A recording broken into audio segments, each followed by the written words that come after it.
Alors bonjour à tous, parasha de la semaine, parasha de Chayei Sarah, tellement riche. La Torah donc nous parle d'Avraham Avinu et d'Eliezer. En quoi et pourquoi? Avraham cherche donc un bon parti pour Yitzhak son fils, et il va envoyer son serviteur Eliezer. Qu'est-ce qu'il y a écrit dans la Torah? Je vous le lis. Ve'Avraham zaken ba bayamim, ve'Hashem berach et Avraham bakol. Ve'omer Avraham el avdo zekan beto, Amoshel bechol asher lo. Sim la yadecha ta'terichi, ve'ashbiacha b'Hashem elokecha Hashamim ve'elokei haaretz, asher lo tikach isha livni b'bnot haknani, asher anochi yoshev bekirbo. Ki el artzi ve'el molati telech ve'lakarta isha livni leYitzhak. Bon, ça c'est le pasuk. Donc Avraham zaken, Avraham il était zaken, baba yamim, il venait dans les jours. V'Hashem berat Avraham bakol, donc Hachem il a béni Avraham dans tout. Et écrit, regardez comment la Torah nous parle de cette discussion entre Avraham et Eliezer.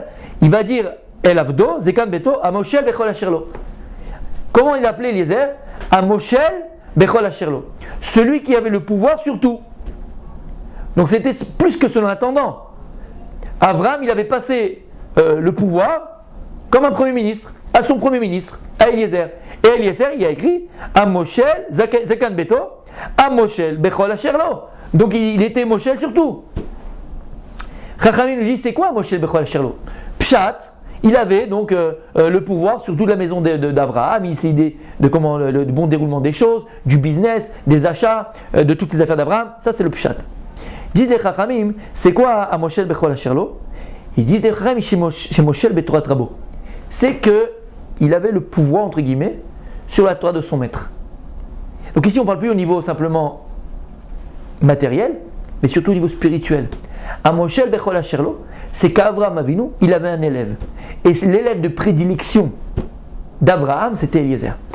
Et Eliezer, non seulement c'était l'élève d'Avraham, mais il était Moshel. C'est-à-dire comment dit Moshel, Tzadik? Il dominait, voilà. Il dominait toute la Torah de son maître. C'est-à-dire qu'il avait compris, quand Avraham il parlait, il faisait un Dvar Torah, d'accord? Il comprenait son maître de A à Z. Il n'y avait pas de faux pshat, il n'y avait pas de faux sens, ou j'ai pas compris ce qu'il dit, ou sous-entendu, il n'y a pas. Il comprenait toute la Torah, il pouvait répéter, non seulement mot à mot, mais même dans les sens de la Torah d'Abraham. Et c'est extraordinaire. C'est extraordinaire. Pour appuyer ça, je vous amène juste une Gemara qui est dans le Maseret Yoma, Daf Kafret Amudbet. Eliezer et d'Abraham, Zaken ve'Yoshev ve'Yeshivaya.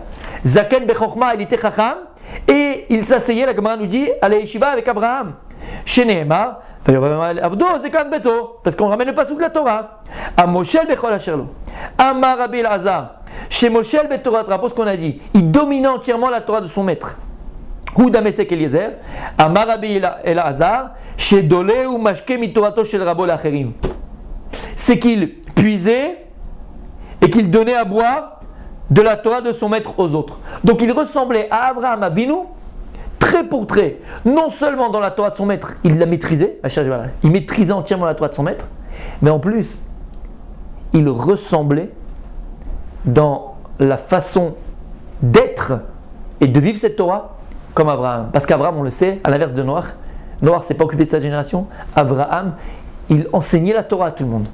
Eliezer, il a suivi le chemin de son maître, il a maîtrisé toute sa Torah, et en plus, il ne la gardait pas que pour lui, comme Abraham, il l'a donnée aux autres. Extraordinaire. Voilà qui était Eliezer, les amis. Eliezer, ce n'était pas un petit personnage. Il dominait, il maîtrisait toute la Torah d'Avraham Avinu. Mais on a un petit souci. C'est quoi le souci, Rabbi Yosef? C'est que lorsque il va faire jurer Eliezer de lui amener donc une jeune fille, pas de Canaan, mais de sa propre famille pour son fils Yitzhak, Eliezer, il n'a qu'une volonté, t'imagines, qui c'est qui c'est Abraham? Il veut lui refiler sa fille. Il a une fille, un beau chidour. Alors il est là, il pose la photo de sa fille sur la table, il lui fait des rémas, il fait des allusions. Tu sais, j'ai ma fille aussi qui cherche. Rien. Il le fait jurer de ne pas prendre. D'où il vient Eliezer de Canaan? Parce qu'il était de Cham. Et donc, dit les Chachamim, pourquoi Abraham ne voulait pas donner sa fille? Allez, c'est ton élève de prédilection. C'est ton clone. C'est magnifique. Non. Pourquoi Abraham ne veut pas faire une chose pareille? Parce qu'il était Aour. Dit la Torah, Canaan, Cham, il a été maudit par Noach. Et donc, comme Eliezer était un descendant de Canaan et descendant de Cham, alors il était Aour. Et il a dit à Abraham, mais je ne peux pas te donner mon fils.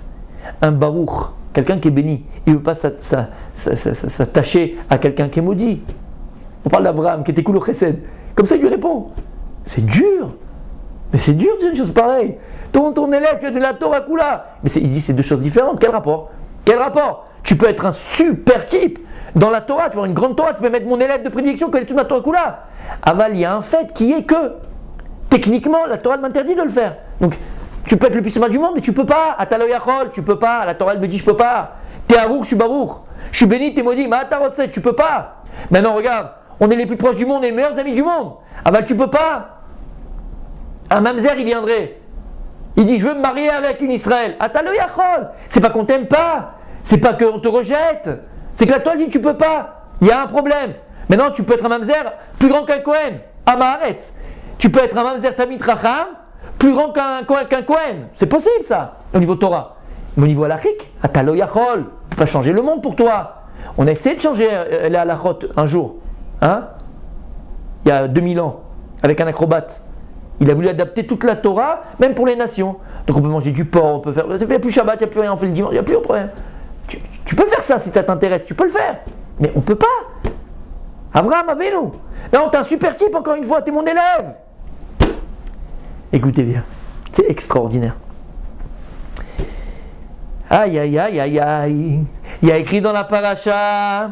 Donc quand il va aller donc chercher une fille de bonne famille pour Yitzhak, il arrive chez Lavan et chez Bethuel. Regardez ce qu'il y a écrit là-bas. Lorsque Lavan va lui parler, il va dire rentre à la maison, viens avec moi. Regarde ce qu'il dit. Vayomer, Bo Baruch Hashem. Viens, hein, béni de Dieu. Lama tamot bachut. Pourquoi tu restes dehors? Viens, j'ai rangé la maison et je vais te donner aussi une place pour tes chameaux. Disent les Chachamim. Vayomer, Bo Baruch Hashem. Viens, hein, toi béni de Dieu. Attends. Comment tu peux dire à Eliezer, toi béni? Abraham, il nous a dit avant, la Torah nous dit avant qu'il était Arour. Il était maudit. Disent les Chachamim à ce moment-là, c'est pas Lavan qui parle, c'est pas Bethuel qui parle. Akadosh Baruch Hu, il a mis dans la bouche de Lavan ces paroles-là.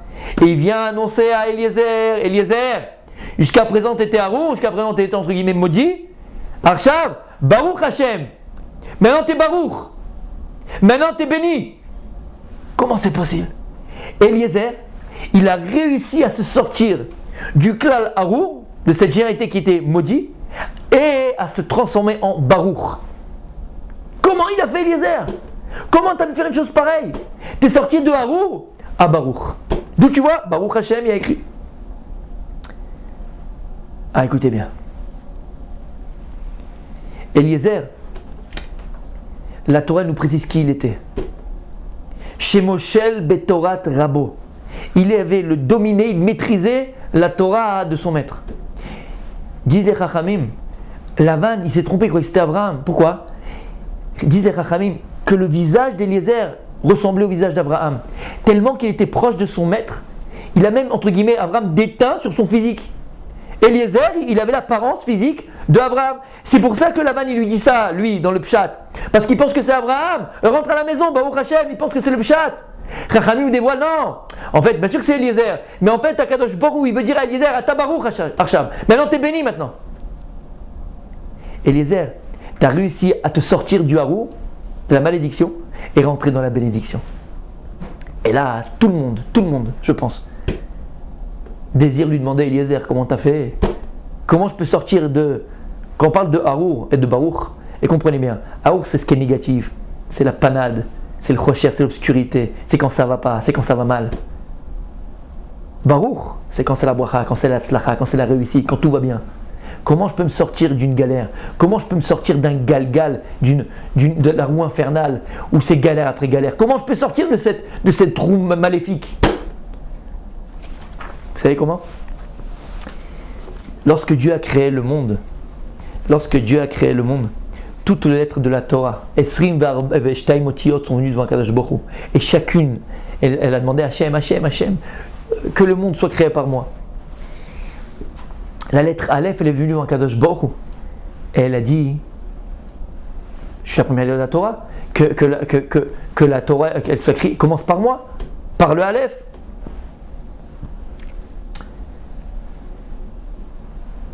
Akadosh, il a dit non, je ne peux pas commencer la Torah par le Aleph. Pourquoi? C'est quoi Aleph? Arour. Aleph, c'est Aleph, Arour, c'est Aleph, Resh, Vav, Resh. C'est Arour, maudit, malédiction. Je ne peux pas commencer la Torah par une lettre qui rappelle la malédiction. Je ne peux commencer la Torah que par Bet, Bereshit, c'est Baruch. Que par bénédiction. Et donc je ne pourrais pas commencer la Torah par toi. Il a fait Méod, ok, Dieu lui a donné la raison. Mais on voit que lorsqu'Akadosh Baruch Hu va donner les Aseret Adiberot, les 10 commandements. Par quoi commencent les 10 commandements? Anochi Hashem Elokecha, par le Aleph. Akadosh Baruch Hu. Pourquoi tu commences les 10 commandements, les tables de la loi, la Torah, Kdosha, par le Aleph? Mais tu viens de dire que le Aleph, c'est Arour, c'est malédiction. Tu ne devrais pas commencer par le Aleph, commencer par le Bet, qui est la Brachat, dans les Aseret Adiberot. Disent les Rachaim le Sifte Emet, pour ne citer que lui. Dit le Sifte Emet, le Sfat Emet, j'ai Sifte Emet. Dit le Sfat Emet. Lorsque maintenant, le Aleph, il a accepté, écoute bien, Ramesef, il a accepté ce que Dieu lui a dit. Je ne peux pas commencer par toi la Torah, parce que toi tu es Arour. Lorsqu'elle a pris sur elle, elle a été d'une humilité, elle a accepté la parole d'Hachem, elle a accepté la volonté de Dieu. Elle a dit ok, si tu veux pas que ce soit pas parce que c'est pas un bon présage, alors ok, je me fais toute petite. Parce qu'elle a accepté qu'Akadosh Baruch Hu la mette de côté, elle commence par le Bet. Alors Akadosh Baruch Hu, il commence les Aseret Adiberot par Aleph. Pourquoi? Parce qu'à partir du moment où elle a accepté, alors même le Aleph qui était appelé Arour, il est transformé en Baruch. Même le Aleph à la base qui était une lettre qui rappelait le malédiction, Arour, malédiction, elle a été transformée aussi en Baruch. Alors maintenant il peut commencer par Anochi Hashem Elokecha. Voilà comment Eliezer il a réussi à transformer le Arour en Baruch. Lorsque Abraham lui a dit mais je ne peux pas te marier avec ma fille, avec mon fils, je ne peux pas prendre ta fille. Pourquoi? Parce que tu es Arour fils, tu es maudit toi. Attends, on parle d'Abraham, qu'est-ce que tu fais? Comment tu lui parles? Mais Abraham, c'est pas. Abraham, il est cool au chesed. Il ne peut pas transformer la halakha parce que ça te plaît, parce que ça ne te plaît pas. On ne transforme pas une halakha. Mais non, tu es mon élève. Je t'aime. Je t'ai donné les clés de la maison. C'est toi qui tu t'occupes de tout. Mais il y a des halakhot. Un mamzer, il ne peut pas entrer avec Al-Hashem. Et entre guillemets, il ne peut pas se marier avec une Israël. Mais Atarotse, Atarou.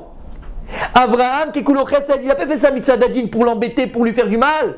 Il a fait ça parce qu'il savait, Abraham, qu'à partir du moment où une personne elle rentre dans l'humilité, elle accepte. Alors c'est ce qui va lui faire sortir, c'est ça qui va lui faire sortir de sa galère, ça qui va lui faire sortir de sa malédiction, comme on a dit, c'est en fait de la galère. Et c'est ce qui s'est passé. Eliezer lui a dit, mais attends, comment tu me parles? Et pourquoi? On n'est pas différents, on vient tous du même père, et moi aussi j'ai la Brit Mila, et ta. Et là, arrête, il a accepté de dire, ok, je peux pas. Il a accepté de dire, je peux pas. Alors quand il est venu chez Lavan, il lui a dit, Baruch Hashem. Quoi, bon, t'es devenu Baruch, c'est fini.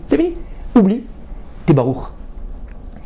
Quand on vit, et c'est ça la paracha qu'elle vient nous apprendre, quand on vit dans un galgal, dans une tourbillon comme ça, c'est ça le ignat de Harour, comme j'ai dit, la malédiction. Quand on vit des choses difficiles, une chose après l'autre, on n'arrive pas à s'en sortir, on a l'impression qu'on est maudit, que ça marche pas. La première chose que tu dois faire, tzaddik, tzaddiket, c'est d'abord de l'accepter. À partir du moment où tu acceptes la volonté d'Hachem, pour l'instant c'est comme ça, je vais m'en sortir, mais c'est comme ça. Et d'abord je l'accepte. Alors ce qui va te faire sortir de ton galgal, c'est le secret pour sortir de cette roue infernale et tu vas transformer le Haour, Be'ezrat Hashem, en Baour. Shabbat Shalom, à bientôt.